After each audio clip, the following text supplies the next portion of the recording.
What is up, everybody? Dak here, and as you can see, I've now integrated the first port into the back panel of the enclosure. You can see right here that it is flush with this panel.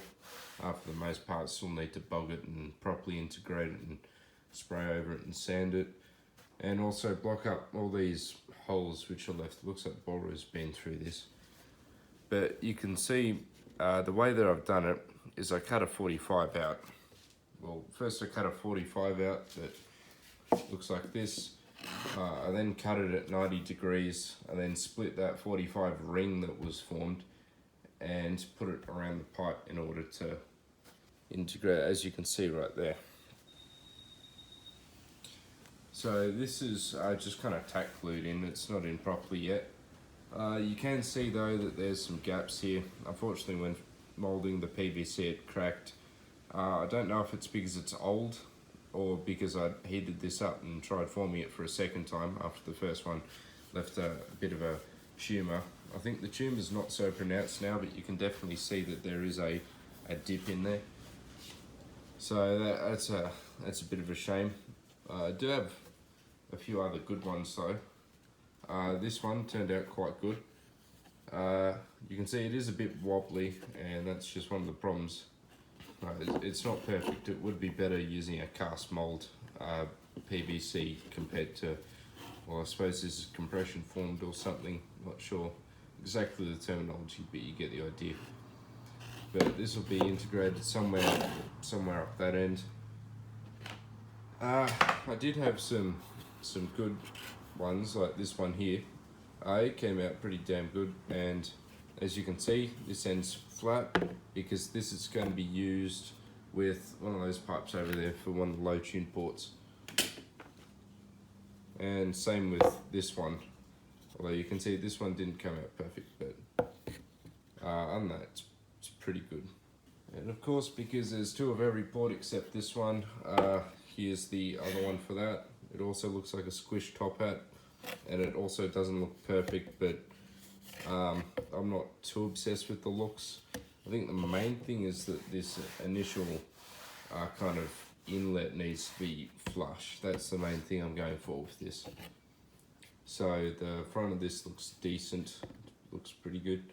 The rear end though, But I did do this front curve last in order to ensure that doing the more flared curve didn't interfere with it.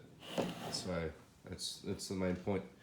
I've now got to work out where I'm going to put the other ports. I don't have any of the 45s that I was planning on getting from Bunnings to kind of wrap the pipes around, as of course 90 centimeters of port isn't going to fit in that in any orientation.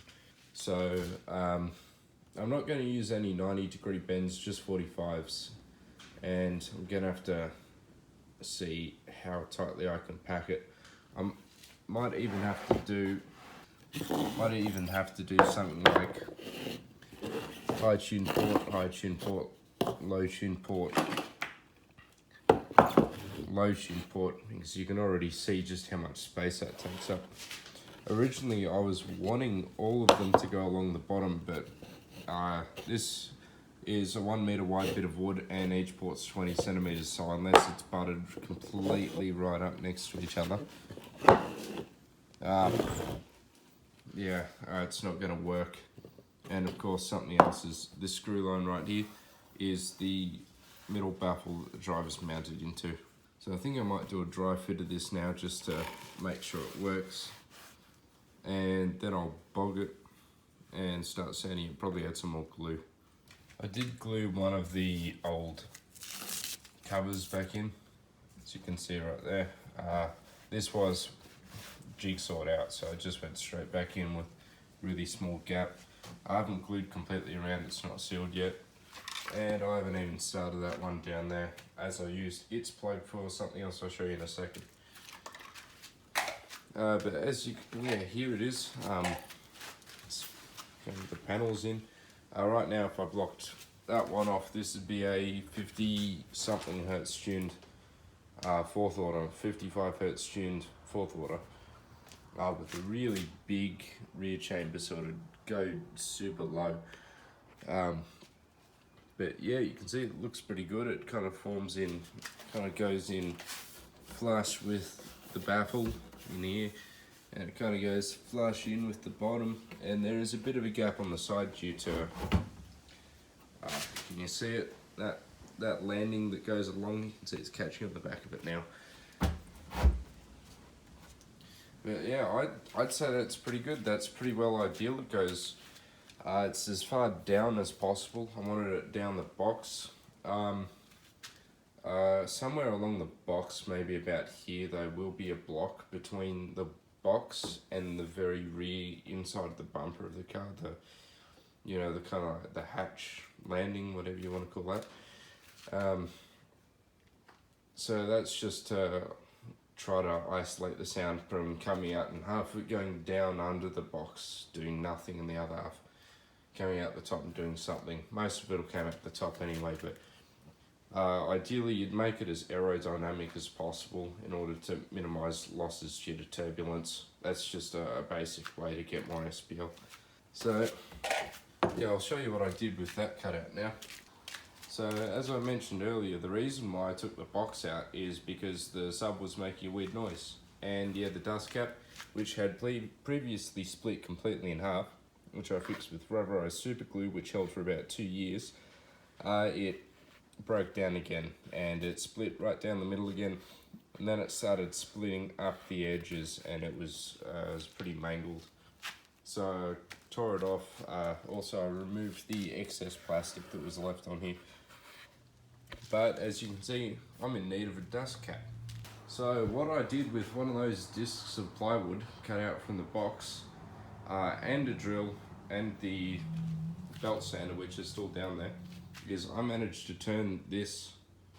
So yeah, just using a drill, a quarter drill, 1 horsepower, and that belt sander and some more sandpaper and stuff, I managed to make this. Now this is very light. I'd say it doesn't weigh more than about 50 grams. And it's pretty well dust cap shaped. Now originally I was going to use this to form a kind of plug to do some fiberglassing around to make a fiberglass dust cap, but I'm not sure just how accurate I'm going to get it, so I'm very tempted to use this as a dust cap after I bog up that hole through the middle and that chunk out of it right there. As it is pretty light, I'd say it shouldn't increase the mass of the diaphragm by more than about 10%. I don't have accurate scales, so I can't actually weigh it, unfortunately, but it's not that heavy. And also bringing down the resonance to, it isn't a bad thing for this box. It's going to be tuned pretty low. But the main thing is, if this weighs too much and it puts too much stress, if you're one of the 3 people that have watched my How Fast the Speakers Accelerate video, you'll know that this dust cap could potentially be under a ton of acceleration. And remember, when things are accelerating, they kind of act like they weigh more than they do. So if this is being accelerated at 1,000 Gs, it actually acts like it weighs 50,000 grams or 50 kilos. So I'm gonna have to put enough resin on it to hold 50 kilos weighing down the cone. Yeah, I'm not using CA glue, I'll just use fiberglass resin. I'm also tempted, and you can now see these ugly kind of scroll patches from where I put blue tack on it to increase the mass of the cone earlier. But I'm very tempted to see this pattern. I'll see how close the camera can get. Alright, well maybe you can see what's going on, but this is like a fibrous cone. I'm not sure exactly what type of fibers it is.